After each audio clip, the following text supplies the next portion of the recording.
সদস্য ফরিদা ইয়াসমিন, মহিলা আসন 35। সম্পূরক প্রশ্ন করুন। ধন্যবাদ মাননীয় স্পিকার।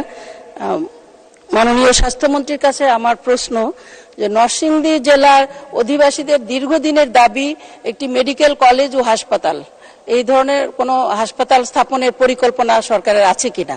অনেক ধন্যবাদ মাননীয় স্পিকার। ধন্যবাদ মাননীয় সদস্য। মাননীয় মন্ত্রী। ধন্যবাদ মাননীয় স্পিকার। মেডিকেল কলেজ চালু করার জন্য অনেক কিছু দরকার হয়, যেন শিক্ষক আমাদের দেশে এই মেডিকেল কলেজে যে basic science, anatomy, physiology, pharmacology, এদের শিক্ষকের অনেক অভাব। তো সুতরাং যে বিদ্যমান মেডিকেল কলেজগুলো আছে সেগুলোকেই আমরা পূর্ণাঙ্গভাবে সচলভাবে চালু করতে চাই। কারণ আমি যদি শিক্ষক ভালো না দিতে পারি, ভালো কোয়ালিটি ডাক্তার পাবো না।